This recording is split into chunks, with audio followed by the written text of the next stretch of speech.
First of all, I would like to express my sincerest gratitude to the UP Korea Research Center for this wonderful opportunity. Special mention goes to Ms. Beijing for her kind assistance and patience. I was tasked by Ms. Be to talk about Korean community social involvement in the Philippines. Since we are celebrating 70 years of diplomatic ties between the Philippines and Korea, allow me to discuss my assigned topic within the context of something which is very close to my heart, the Philippine Expeditionary Forces to Korea, also known as PEFCO. So my paper, which is, as you can see, my paper is still in its exploratory stage, so I would, your comments and suggestions would be very much appreciated. So the title of the paper is A Brotherhood Kept Alive, Examining Korean Community Social Involvement in the Philippines and its Potential Role in Institutionalizing National Memory, the Case of the PEFCO War Veterans in the Philippines. This will be the flow of my presentation. First, I will give you a short background on the Korean War and the role of the Filipinos during that time. And then we go to the challenge of institutionalizing memory. And then I will give you a brief introduction about the PEFCO Veterans Association, also known as PVI, and then the Korean Community Social Involvement in PVI, and then I will end with some points for reflection. So knowing myself, I will just try to read some parts so that I will not go beyond the time given. It is an unknown fact for many Filipinos that when the Korean War broke out in June 25, 1950, the Philippines was one of the first countries to send contingent forces to South Korea. Next slide. That's the slide. Yes, that's correct. Can you go back? Filipino General Carlos P. Romulo was the president of the UN General Assembly then, and he staunchly advocated the international defense of South Korea. Under the leadership of President Elpidio Quirino, the Philippine Expeditionary Forces to Korea, also known as PEFCO, was formed. It was composed of 5 battalion combat teams, or BCTs, the 10th Battalion, the Fighting 10th, the 20th BCT, aka the Leaders, 19th BCT, the Bloodhounds, 14th BCT, the Avengers, and the 2nd BCT, the Black Lions. 10th BCT being the first one to be deployed. Next slide. Brigadier General Victorino Azada wrote, the press coverage of the 10th BCT was so extensive that Filipinos knew that the oldest soldier in the battalion was 54 years old, while the youngest was just 18. Daily newspapers such as the Manila Times, the Evening News, and the Philippine Herald have assigned correspondents to cover the battalion's exploits in Korea. At 9 a.m. on September 2, 1950, 60,000 Filipinos converged at the Rizal Memorial Stadium in Manila, see in the photo, to watch the 10th BCT parade prior to its departure for Korea on September 16. Right then and there, it was very clear. The send-off was a national event, a powerful gesture from a country which was still recovering from the destruction brought about by the horrors of the Second World War. The first contingent arrived in Busan on September 19, 1950, enduring the rough terrain, harsh weather conditions, and homesickness. 7,420 Filipino soldiers fought bravely on foreign soil in a span of 5 years. One cannot deny how important events such as the participation of the Philippines in the Korean War is slowly being forgotten, slipping outside of the boundaries of national memory. This slow, painful process of heritage deterioration is continually being felt up to this very day. For instance, how does the present young generation participate in reflecting about a history that seems to disconnect them from the national narrative that is taught in school every day? When Benedict Anderson refers to the nation as being an imagined political community, he inevitably opens up a whole range of questions about how unfamiliar, if not forgotten, episodes in Philippine history are able to enter into the stream of national consciousness and identify with the rest of the polity. In the case of Filipino veterans who took part in the Korean War, the struggle to remain relevant in this age of globalization becomes alarmingly crucial. As the last few remaining veterans face the sunset of their lives, the challenge of passing on their stories and immortalizing their heroic contribution to Korea's freedom becomes more and more difficult. Given this situation, it becomes crucial to ask, how is this important piece of Philippine history reproduced in the everyday lives of Filipinos?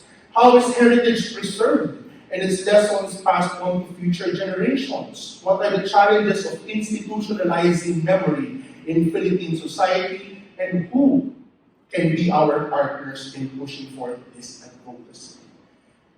My research hopes to examine the challenges of institutionalizing memory and preserving heritage through contemporary reproductions of the Korean War in Philippine society, specifically through the involvement of the Korean government and of local Korean communities. So since the 1950s, there have been several ways that Filipinos' participation in the Korean War have been immortalized. For instance, next slide, former Senator Benigno Aquino Jr. volunteered as a war correspondent at the age of 17. His image is seen at the back of the old 500 peso bill. Next slide. The Marie Korea Monument, upper left, is the Philippines' first structure honoring the 7,000 Filipinos who helped defend South Korea. It was built in 2005. It is located in Marikina City. Before being deployed to Korea, all FTOC BCPs trained extensively for mountain combat in Marikina, whose rolling hills and rugged terrain resembled that of Korea. And then there's a second monument, lower right, inside the Libina ng mga Bayani in Taguig City. According to the former president of the Veterans Association, these two monuments filled a decades-old yearning by Korean War veterans for a monument to call their own. Next slide.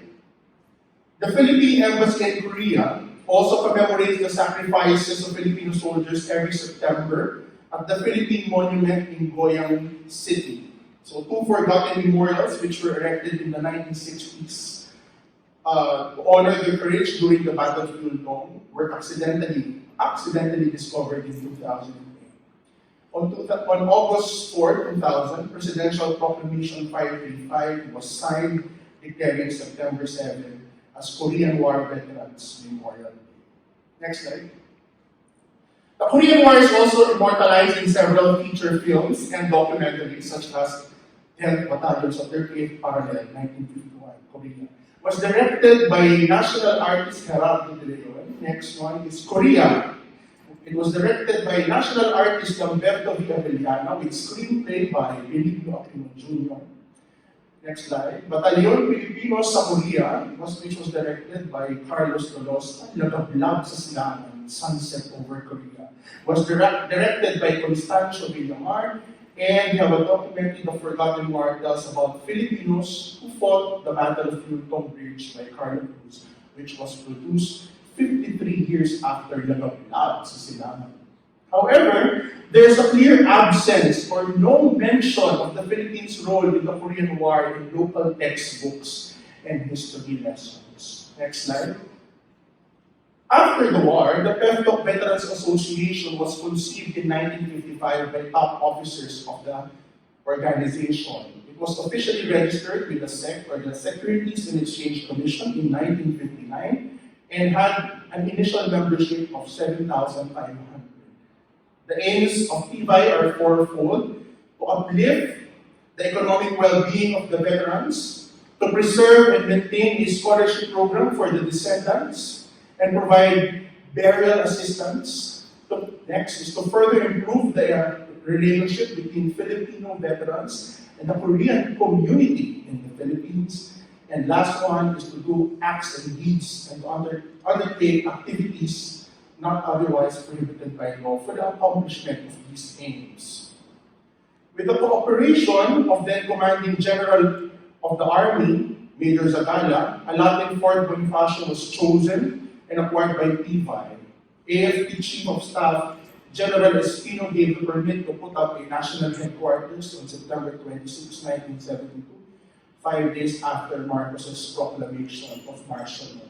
And during my research, I found out that the former President Marcos was, well, an honorary member of PEFTOC. A 1 million PEFTOC Veterans Complex was inaugurated in June 1975, and Secretary of National Defense, well, Minister of National Defense Juan Ponce Enrile attended as guest speaker.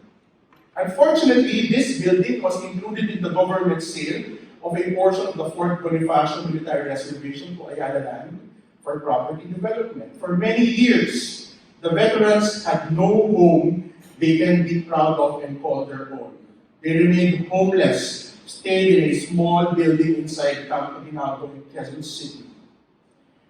In 1986, the Korean government funded a scholarship program for the dependents of Filipino-Korean War veterans. Through Korean Foreign Minister Lee Won-kyung, Korea donated an initial amount of $100,000 to PVI. Another initiative that was started in 1975 is what we call the Revisit Korea program. Every year, PEFTOC veterans are invited back to Korea. The trip includes a visit to very important historical sites, such as I don't know why they visited. Well, they visited the National Cemetery, the War Memorial, and Panmunjom. Next slide. And this one, before let's go back. That's the annual commemoration of the Battle of Yulong, which happens every April 22. The highlight of the event is a wreath-laying ceremony at the PEFTOC Memorial at the Libingan ng mga Bayani. Second, you also have the Korean War Veterans of the Philippines Day every September 7. Now, there are only a few veterans who are still alive. How will PVI move forward as an organization? In fact, we do not have a number of how many veterans are still alive, because many of these veterans do not live in Metro Manila. They're in the provinces. As descendants take over the leadership, how will the organization continue its mandate of immortalizing the legacy of Filipino heroism, and what can be the role of local Korean communities in preserving the veterans organization? Next slide. In March 2012, President Benigno Aquino III led the unveiling of a dedication marker in the Korean War Memorial Hall, which now houses the office of PVI. But there are obvious changes in the composition of the board of directors. If we look at the 15-member board, it would reveal that descendants are now taking over the positions. 9 out of the 15 members are descendants. When I interviewed the current Vice President, Mr. Amparo, he said that the organization has overlooked the need to provide some sort of transitory provisions. Our veterans are one by one passing on, and the organization has no choice but to be left without nothing but memories. So there is a growing need to spread awareness about the Korean War. A good starting point would be museum tours or campus tours, where the veterans can speak about their experiences during the war. But what will happen when the veterans aren't with us anymore? Another possible option, therefore, is to collaborate with local Korean communities and organizations to support the programs of PEFTOC. PEFTOC has been the recipient of a number of donations, both monetary and material, from various Korean government institutions, private businesses, and local communities in the Philippines. For instance, through the support of the Korean Embassy, PVI continues to provide scholarships to around 260 students from the elementary up to the college level. Next one, the Lotte group of companies has also donated office supplies and appliances like televisions and refrigerators to the PVI office. That's how, hindi naman mahirap, no? Medyo mahirap yung organization. They really need a lot of help, no? In addition, PVI continues to provide assistance to 20 students, while various Korean community organizations have around 25 scholars. For instance, you have the Yongsun Foundation and Palgakwe, They're supporting 10 scholars. The United Korean Community Association in the Philippines, which was mentioned earlier, provides allowance to another set of 10 scholars. In total, PEFCOC has reached out to more than 300 students through its scholarship program. Next slide. Last Thursday, August 15, the Korean volunteers and medical professionals from the Sunhan Medical Forum, together with the help and support of UKCA, organized a medical mission at the Korean Memorial Hall for PEFCOC veterans and their descendants. This day is somewhere there in the picture, if you can spot her.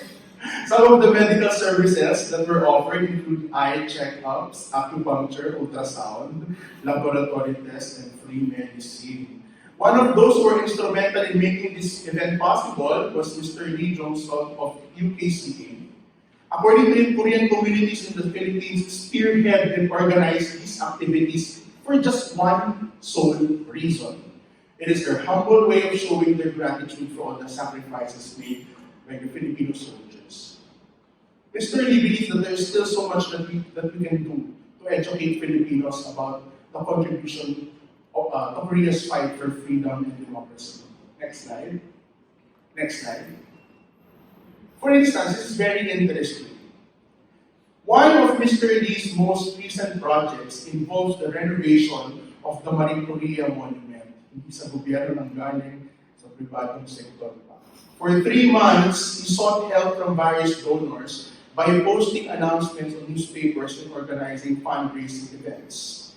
He then met up with the mayor of Marikina and proposed that they renovate said monument. According to him, the city of Marikina agreed to collaborate by helping them in redesigning the area and shouldering labor costs. On the other hand, the private organization, which is the private Korean organization, will provide the materials needed, such as cement, hollow blocks, and tiles. Work already, in fact, started last week, and it is expected to finish soon. Next slide. These recurring limited depictions of the Korean War and Philippine history prove that there is still much to be done in order to immortalize its memory within a broader community of belonging. First, there's a clear need to reconfigure and restate the objectives of the organization, which is still not being done, to fully serve as a platform to celebrate and commemorate the heroic sacrifices of Filipinos. The task of the Korean government and PEFCOC is not just to provide financial support, but also educate a nation about the heroism of Filipino war veterans.